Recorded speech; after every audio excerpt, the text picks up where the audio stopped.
In 1893, John Pemberton created a drink he named Coca-Cola. A pharmacist by trade, Pemberton concocted the syrup for his product in his kitchen and marketed it to consumers as a delicious and refreshing soft drink that could help with headaches and fevers. His business partner, Asa Griggs Candler, would go on to purchase the rights to the syrup from Pemberton after he passed away 4 years later and eventually sold the drink nationwide. In 1898, a man named Caleb Bradham, who owned a small chain of grocery stores in New Bern, North Carolina, began experimenting with a new carbonated beverage in his soda fountain. He wanted something a bit sweeter than Coke and called his product Pepsi Cola because it was made with Pepsi, a digestive enzyme that was supposed to aid digestion. By 1903, Bradham had expanded his production to a large scale and officially incorporated the Pepsi Cola Company. For several decades, Coke and Pepsi remained relatively friendly competitors. That was until 1931 when J. Walter Thompson, the advertising agency behind Pepsi's marketing, defected to Coke. This marked the beginning of an all-out marketing war between two of America's most beloved brands. Let's start with what sets these products apart. And there isn't much. The first thing you'll notice is their similar names. Both are colas, with cola being a derivation of the South American coca plant and referring to the original source of both drinks' caffeine content. Then we have the word pep in Pepsi's name, which refers to invigorating, lively energy, something that people typically associate with youth. Coke has always been known for its distinct caramel flavor, and its classic formula has only changed twice in its nearly 130-year history. First, in 1929, they swapped out one of their ingredients, coconuts, due to shortages caused by World War II. And then in 1982, they added a synthetic sweetener called aspartame to produce a diet version of the drink. Pepsi, on the other hand, has been known for having a citrusy, almost soapy flavor since its inception. Part of this comes down to its use of citric acid, which it gets from the juice of limes and lemons, and part of it comes down to its softer water used in the manufacturing process. In fact, Pepsi actually advertises its use of real sugar in its products as a point of differentiation.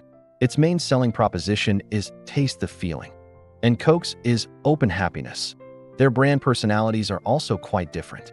Coke is often seen as more traditional and classic with a focus on nostalgia and tradition, while Pepsi is seen as more modern and trendy, often targeting younger consumers through celebrity endorsements and association with popular culture. Take, for example, their respective jingles. I'd like to teach the world to sing versus Pepsi, the choice of a new generation. Coke's global presence is also difficult to ignore. It is the second largest soft drink brand in the world by volume, only to water, controlling nearly 19% of the global market. Pepsi ranks fourth behind China's Nongfu Spring, which has overtaken it in recent years. Globally, Coke sells over 1.9 billion servings of its beverages every day. That's roughly 257 servings per person per week. But Coke's dominance doesn't extend to every country. In fact, in over 20 countries, Pepsi is the leading brand, including India, Mexico, and Russia. In China, both Coke and Pepsi lag behind local competitors like Waha and Tingyi, while in Vietnam, they lag behind a brand called Mito. And both Coke and Pepsi have grown their portfolios well beyond their flagship products.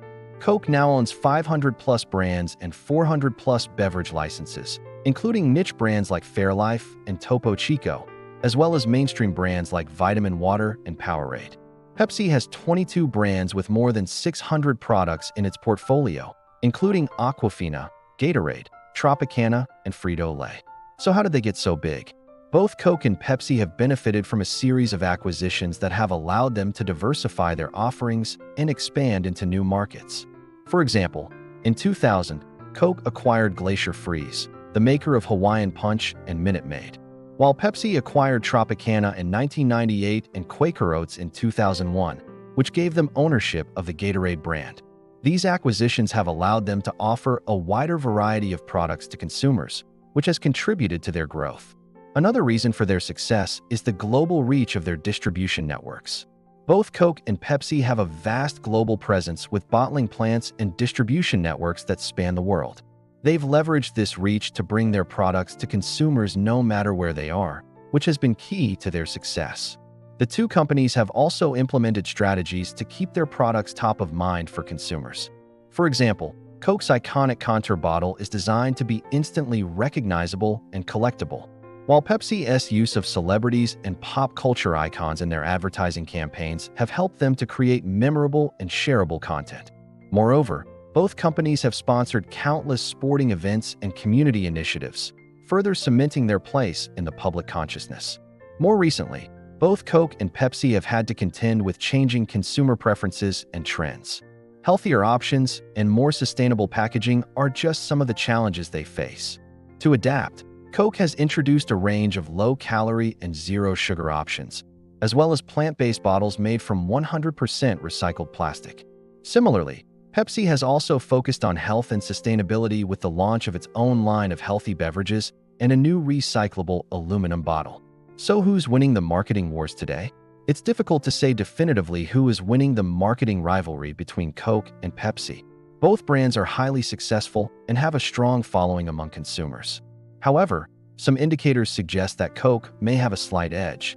For example, Coke has a higher brand value than Pepsi according to Brand Finance's Soft Drinks 100 Report 2021. Additionally, Coke's global market share for 2022 was 18.8% compared to Pepsi's 6.3%. Furthermore, Coke's revenue for 2022 was $42.3 billion, which is higher than Pepsi's $19.3 billion. Despite this, Pepsi should not be underestimated as it has been gaining ground in recent years, particularly in the United States where it has overtaken Coke in terms of sales volume. Ultimately, the rivalry between Coke and Pepsi is a close one, and both brands continue to innovate and compete fiercely in the soft drink industry. Interestingly enough, neither company has ever directly addressed its rivalry with the other. There was even a time in the 1970s when Coke stopped advertising altogether due to a highly effective campaign by Pepsi that was able to eat away at its market share. But even then, Coke never mentioned Pepsi by name in any of their ads. As Warren Buffett once said, "If Coca-Cola and Pepsi were in my living room, I would pitch them against each other." And that's exactly what they've done. Instead of trying to differentiate themselves based on product superiority or price, they've chosen to fight it out in the court of public opinion. Through clever marketing and branding, they've managed to convince billions of people around the world that their product is the superior choice. Some might argue that this rivalry has led to better products and more affordable prices for consumers. After all, competition is supposed to be a good thing. But others might argue that it's all just a clever manipulation tactic that has very little to do with the actual product and everything to do with the image that the company wants to project. What do you think? Is there such a thing as a better soft drink? Or is the entire concept of a soft drink rivalry nothing more than a clever marketing ploy? Let me know your thoughts in the comments below. Thank you so much for watching. I hope that you enjoyed this video. If you did, please feel free to give it a thumbs up. And if you want to see more videos like this in the future, please don't forget to subscribe. Thanks again for watching, and we'll see you in the next video.